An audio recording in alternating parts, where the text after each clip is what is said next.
breve del libro. Yo voy a hablar 15 minutos, Javier va a hablar 15 minutos. Yo me voy a referir al capítulo inicial del libro, que hace una caracterización del régimen político colombiano en los últimos 40 años. Javier va a hablar brevemente de los resultados del libro y de las propuestas. Y en esa historia de pseudolegalidades hemos vivido durante los últimos 30 años, y lo vemos de manera quizás más patente hoy en día con todos estos fenómenos del referéndum. O sea, acabó el estado de sitio, pero la tendencia de los gobiernos a operar en la frontera entre lo legal y lo ilegal, que es lo propio del estado de sitio, amplificar esa frontera es una tendencia recurrente y muy importante en los últimos años. Entonces el libro un poco lo que hace es mostrar cómo toda esa cultura del uso pseudolegal o del uso fronterizo entre lo legal y lo ilegal del poder político es algo no solamente que no fortalece las instituciones, siempre la excusa para operar en esa frontera es el fortalecimiento institucional, pero lo que muestra la historia constitucional y la historia política es que pasa justamente lo contrario, que eso debilita las instituciones, y ese debilitamiento institucional lo que hace es exacerbar la violencia, y no solamente exacerbar la violencia, sino producir una enorme ilegitimidad. Entonces, entre los tres elementos, entre el tema de la ineficacia, el tema de la legalidad y el tema de la legitimidad, hay un fenómeno de incidencia recíproca. ¿Qué es lo que nosotros hicimos en este estudio? Principalmente nos centramos en la dimensión horizontal del proceso de concentración, es decir, lo que ocurre en el nivel nacional, y en la captura de esas instituciones en las cuales se esperaría que estén alejadas del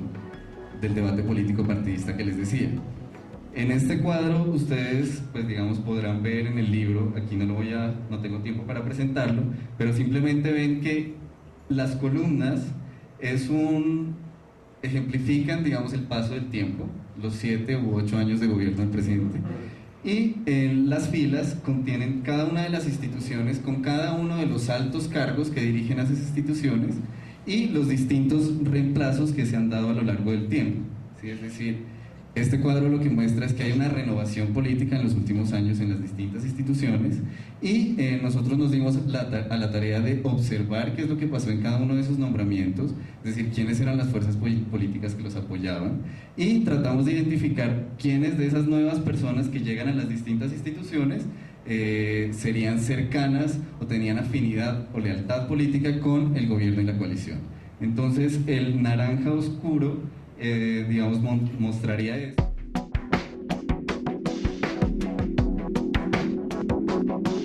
Nuestra principal propuesta, así parezca evidente, es que hay que evitar una segunda reelección. Sí, es decir, quizás ese es el principal mensaje que en el terreno propositivo nosotros quisiéramos dejar, y es porque una segunda reelección presidencial inmediata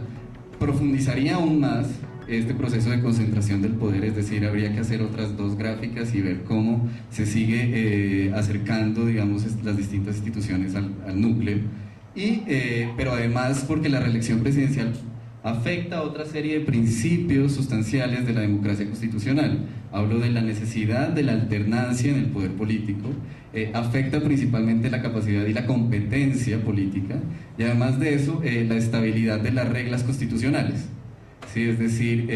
deben existir reglas permanentes aplicables a todos y que no se puedan moldear a los gobernantes de turno.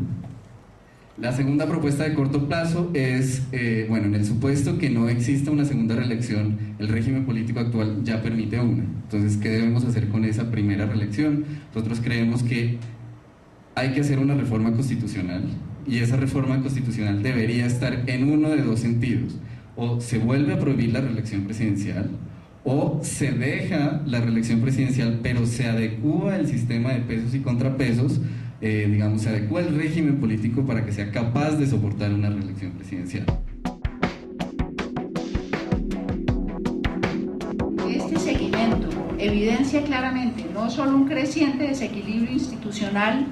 sino un cambio de fondo en el diseño institucional de una democracia constitucional como la colombiana. Una de las conclusiones que se desprenden del libro es que la ingeniería institucional es necesaria y no se puede despreciar. Sin embargo, no es suficiente para restaurar el equilibrio de poderes. Este pasa necesariamente por el fortalecimiento de los partidos políticos, actores fundamentales del quehacer político en un régimen democrático. Pero pasa también por una serie de factores propios de la cultura política y de la forma como se accede al poder, cómo se ejerce y cómo se permanece en él. Según varios estudios, entre ellos el Latinobarómetro y el Barómetro de las Américas, el Congreso, los partidos políticos y el Consejo Nacional Electoral están entre las instituciones que tienen los más bajos niveles de credibilidad y legitimidad de la ciudadanía.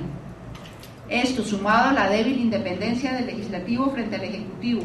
a la injerencia y captura por parte de sectores privados legales e ilegales en diferentes instancias del Estado, a la falta de disciplina partidaria y al excesivo personalismo del poder político en Colombia, han afectado la legitimidad de las instituciones y su representatividad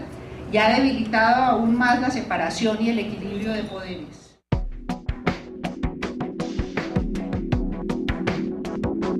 La Constitución, por así decirlo, quedó ubicada a la izquierda de un sistema político que reprodujo el viejo conservadurismo y no surgió un movimiento político que enarbolara la bandera de la Constitución. Se llega así a lo que el autor, retomando un concepto ya clásico de O'Donnell, caracteriza como una democracia delegativa de corte conservador. En este tipo de régimen, que yo quizás denominaría más bien como iliberal, y cito del texto: quien gana las elecciones es visto como una especie de salvador, único depositario de la voluntad popular, razón por la cual obtiene un mandato tan amplio que lo pone por encima de las instituciones y de los partidos políticos.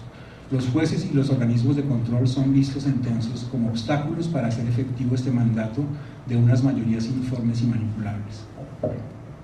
El autor sostiene que el presidente Uribe logra llevar al país a este régimen al combinar tres elementos que a mi juicio constituyen más bien eslabones de una cadena causal. Por un lado, un aumento de la eficacia del Estado contra la subversión. En segundo término, el apoyo de sectores legales e ilegales en esta relación caudillista. Y finalmente la introducción de reformas, particularmente la reelección,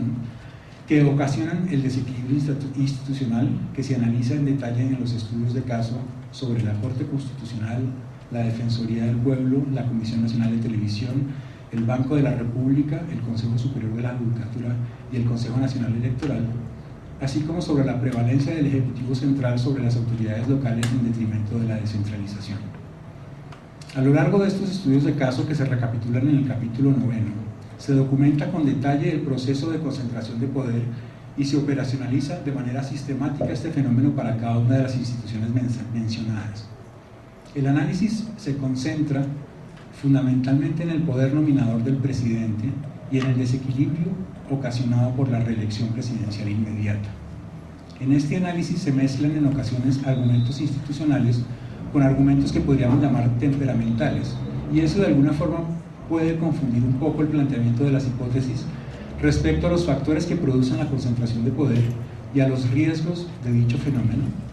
y confunde también la presentación de la evidencia empírica que sustenta estas hipótesis y la presentación de las recomendaciones para restablecer el balance institucional. El segundo reto para los académicos en la coyuntura actual es quizás más exigente. Consiste fundamentalmente en trascender el debate más bien endogámico de los riesgos de la concentración del poder, que suele circunscribirse a las aulas, a los foros y a las columnas de opinión, para exponer con claridad, contundencia y creatividad estos riesgos ante el ciudadano común, ante aquellas poblaciones que, como se muestra en este libro y en los estudios de cultura política, han adoptado al caudillo y sus actitudes contrarias a los postulados de la democracia liberal. En otras palabras, el reto es mostrarle de forma convincente a este ciudadano, probablemente uribista, la importancia que tienen principios más bien abstractos como la separación de poderes y el respeto por la oposición y las minorías, y los enormes riesgos que corre el país cuando estos principios se resquebrajan. Me parece que en esta tarea los académicos hasta ahora hemos fracasado.